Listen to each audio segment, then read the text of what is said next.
നമ്മുടെ Thiruvananthapuram mayor cross മസാജുകൾക്കെതിരെ രംഗത്ത് വന്നു. അങ്ങനെ എവിടെയെങ്കിലും ക്രോസ് മസാജുകളോ അത്തരം സംഗതികളോ ഉണ്ടോ, അത് നിരീക്ഷിക്കാനുള്ള സംവിധാനം ഉണ്ടാക്കും, അതിനി അനുവദിക്കില്ല എന്നൊക്കെ പറഞ്ഞാണ് അദ്ദേഹത്തിൻ്റെ സ്റ്റേറ്റ്മെൻറ്റ്. വളരെ ബാഹ്യമായി നമ്മൾ നോക്കുമ്പോൾ വളരെ ശരിയായ ഒരു സംഗതിയായി തോന്നും. അനീതികൾ, അതുപോലെ തന്നെ ശരിയല്ലായ്മകൾ ഒക്കെ ഉന്മൂലനം ചെയ്യുന്നതിന് വേണ്ടി അദ്ദേഹം പുറപ്പെടുന്നു എന്ന തരത്തിലേക്ക് നമുക്കതിനെ ചിന്തിക്കുകയും ചെയ്യാം. ഒരുപാട് നമ്മുടെ കൗമിൽപ്പെട്ട ഒരുപാട് മുസ്ലിം കമ്മ്യൂണിറ്റിയിൽപ്പെട്ടവരും ബാക്കിയുള്ളവരുമൊക്കെ അതിനെ ആവേശപൂർവ്വം പണ്ട് മുതൽ ഇത് ഞങ്ങൾ പറഞ്ഞുകൊണ്ടിരിക്കുന്നതല്ലേ, ഇപ്പോൾ ദാണ്ട് അത് നടക്കാൻ പോകുന്നു, ഇത് നടക്കാൻ പോകുന്നു എന്നൊക്കെ പറഞ്ഞ് വലിയ സന്തോഷവും പ്രകടിപ്പിച്ചേക്കാം. ഇപ്പോൾ രാജേഷ് മേയർ ആയതുകൊണ്ടും അവിടെ കോർപ്പറേഷൻ BJP ഭരിക്കുന്നതുകൊണ്ടും താലിബാനിസമോ അല്ലെങ്കിൽ ഇസ്ലാമിക തീവ്രവാദമോ ഒന്നും ആരോപിക്കപ്പെടുകയുമില്ല. പക്ഷേ ഇതിൽ പ്രാഥമികമായി ചില പ്രശ്നങ്ങളുണ്ട്. അത് ചില ഗൗരവതരമായ പ്രശ്നങ്ങളുടെ സൂചനയായി മാറുകയും ചെയ്യും. എന്നുവെച്ചാൽ നമ്മുടെ കേരളത്തിലും എല്ലാ സമൂഹത്തിലും ഒരുപാട് കാര്യങ്ങൾ പല രൂപത്തിലും ഭാവത്തിലുമൊക്കെ നടക്കുന്നുണ്ട്. വേണ്ടവണ്ണം ശരിയായ രീതിയിൽ നീതിപൂർവം നിയമാനുസൃതം ഒക്കെ നടക്കുന്ന ഒത്തിരി കാര്യങ്ങളുണ്ട്. നിയമരഹിതമായി നടക്കുന്ന ഒത്തിരി കാര്യങ്ങളുണ്ട്. നിയമം മൂലം നിരോധിക്കപ്പെടാത്തതുകൊണ്ട് നടന്നു പോകുന്ന ചില കാര്യങ്ങളുണ്ട്. ഇവിടെ ഒരു പ്രധാനപ്പെട്ട പ്രശ്നം ഇന്നുവരെ കേരളത്തിൽ ഈ ക്രോസ് മസാജിങ്, അതായത് ആണുങ്ങൾ പെണ്ണുങ്ങൾക്ക് മസാജ് ചെയ്ത് കൊടുക്കുന്നതും പെണ്ണുങ്ങൾ ആണുങ്ങൾക്ക് മസാജ് ചെയ്ത് കൊടുക്കുന്നതും നിരോധിച്ചിട്ടില്ല. എന്തുകൊണ്ട് നിയമപരമായി നിരോധിച്ചിട്ടില്ല എന്ന് ചോദിച്ചാൽ, അതിനേക്കാൾ വലിയ ലിവിങ് ടുഗദറും പ്രായപൂർത്തിയായ രണ്ടുപേരുടെയും സമ്മതത്തോടുകൂടി വിവാഹം കഴിക്കാതെ തന്നെ ഒരുമിച്ച് ജീവിക്കാനും കുട്ടികളെ ജനിപ്പിക്കാനും ഒക്കെയുള്ള അവകാശമുണ്ട് എന്ന് പറയുന്ന ആ വലിയ സ്വാതന്ത്ര്യത്തിൻ്റെ ഒരു അന്തരീക്ഷം നിലനിൽക്കുമ്പോൾ ആ അന്തരീക്ഷത്തിലെ ഒരു ചെറിയ സംഗതി മാത്രമാണ് ഈ തിരുമലും തടവലും ഒക്കെ. ഇത് തടവാൻ ചെല്ലുന്നവർക്കും അറിയാം എന്തിനാണ് ചെല്ലുന്നതെന്ന്, തടവാൻ വരുന്നവർക്കും അറിയാം എന്തിനാണ് നടക്കുന്നതെന്ന്. അങ്ങനെ പരസ്പരം തടവുമ്പോൾ തടയുന്നത് എന്താണെന്നും എല്ലാവർക്കും അറിയാവുന്ന കാര്യമാണ്. കഴിഞ്ഞ ദിവസം ഒരു സുഹൃത്ത് യാത്രയ്ക്കിടയിൽ എന്നോട് പറഞ്ഞത് ഏതാണ്ട് 2500-3000 രൂപയാണത്രേ ഒരു സർവീസിന്. അപ്പം ഞാൻ എടുത്തു ചോദിച്ചു, അതിനെ വിളിക്കുന്നത് സർവീസ് എന്നാണ് ഈ പറഞ്ഞ ക്രോസ് മസാജിങ്ങിന്. അവിടെ വരുന്നത് വിവിധ മേഖലകളിലെ ഉന്നതരായ ആളുകളാണ്. അത് ഉദ്യോഗസ്ഥ തലത്തിലുള്ളവരുണ്ട്, സെലിബ്രിറ്റികളുണ്ട്, അല്ലാത്തവരുണ്ട്, അതിനപ്പുറത്തുള്ളവരുണ്ട്, എല്ലാം ഉണ്ട്. പലർക്കും ഇത് നടന്നു പോകുന്നതിന് പടിയുണ്ട്, ബാക്കിയുള്ള സംരക്ഷണം, അലിഖിത സംരക്ഷണമുണ്ട്, ഇതെല്ലാം ഉണ്ട്. ഇതിൻ്റെ മറയിലാണ് ഇത് നടന്നുകൊണ്ടിരിക്കുന്നത്. അപ്പം നമ്മൾ ചോദിക്കും, ഇത് അങ്ങ് നിയമം മൂലം നിരോധിച്ചാലോ എന്ന്.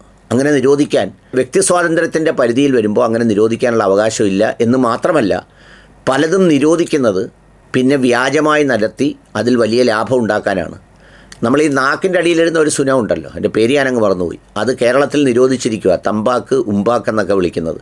പക്ഷേ കേരളത്തിൻ്റെ ബോർഡർ കഴിഞ്ഞാൽ അത് അനുവദനീയമാണ്. പക്ഷേ സർക്കാരിൻ്റെയും ഭരണത്തിൻ്റെയും ഭരിക്കുന്ന രാഷ്ട്രീയ പാർട്ടിയുടെയും തണലിൽ ഒത്തിരി ആളുകൾ ശതകോടീശ്വരന്മാരായത് അതിൻ്റെ ബ്ലാക്ക് കച്ചവടത്തിലൂടെയാണ്. എന്നാൽ ബ്ലാക്ക് അല്ലെങ്കിൽ അതിന് ഇത്രമേൽ ലാഭം ഉണ്ടാവില്ല. ഒരു വിദേശ രാജ്യത്തെ കാര്യം എന്നോട് കഴിഞ്ഞ ദിവസം ഒരു സുഹൃത്ത് സൂചിപ്പിച്ചിരുന്നു.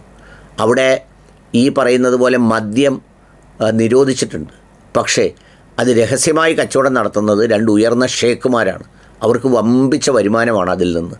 അവരൊരിക്കലും അത് അനുവദിക്കാൻ, അത് ബാഹ്യമായി നടപ്പിലാക്കാൻ അനുവദിക്കില്ല.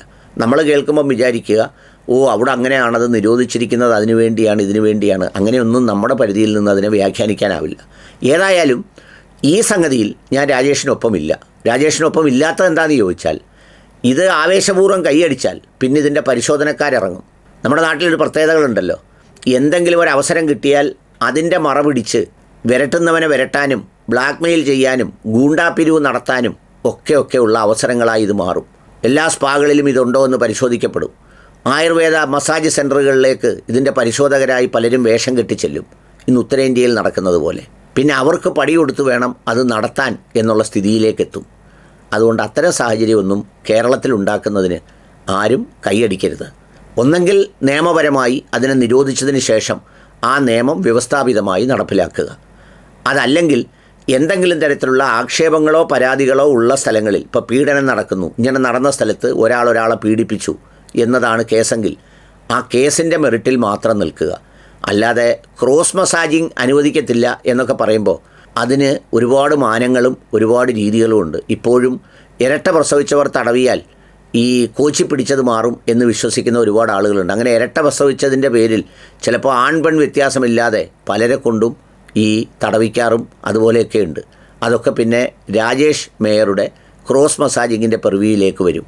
കഴിഞ്ഞ ദിവസം കോടതി ചോദിച്ചതുപോലെ ഈ പറയുന്ന വിവാഹം കഴിച്ചയാൾ വിവാഹം കഴിക്കാത്ത ആളിനോടൊപ്പം ഈ സന്തോഷം പങ്കുവച്ച ശേഷം പിന്നീട് അത് ബലാത്സംഗമാകുന്നത് എങ്ങനെയെന്ന് ചോദിച്ചതുപോലെ അത് പരിശോധിക്കുന്ന നാട്ടിലെ ചട്ടമ്പികളും പിന്നെ അതിൻ്റെ പരാതികളും ഒക്കെയായി ധാരാളം ഉണ്ടാവും. അതുകൊണ്ട് ബഹുമാന്യനായ മേയർ ആ സ്റ്റേറ്റ്മെൻറ്റ് പുനഃപരിശോധിക്കുകയും അതോടൊപ്പം തന്നെ നിയമപരമായ രീതിയിൽ എന്തെങ്കിലും ആക്ഷേപങ്ങളുണ്ടെങ്കിൽ അല്ലെങ്കിൽ അങ്ങനെ ഒരു നിയമനിർമ്മാണം നടത്തി ലൈസൻസിങ്ങിലൊക്കെ അത് കർശനമാക്കി ചെയ്യുന്നതിന് പകരം ഇത് പ്രഖ്യാപിച്ചാൽ ഒരുപാട് സദാചാര പോലീസുകാരും നാട്ടുപോലീസുകാരും പിരിവുകാരും ഒക്കെ ഇറങ്ങി പിന്നെ എവിടേക്കല്ലോ എന്ന് ചോദിച്ചാൽ നമ്മുടെ ബാംഗ്ലൂരിലെയൊക്കെ പ്രമോദ് മുത്തലിക്കിൻ്റെ കാലത്ത് റോഡിൽ ആണും പെണ്ണും തമ്മിൽ സംസാരിച്ചു പോയാൽ കാപ്പി കുടിച്ചു പോയാൽ വിചാരണ ചെയ്യപ്പെടുന്ന ഉത്തരേന്ത്യയിലേക്കുള്ള യാത്രയുടെ ഒരു വഴിയുടെ തുടക്കമാകും ഇതെന്നാണ് എൻ്റെ നിലപാട്.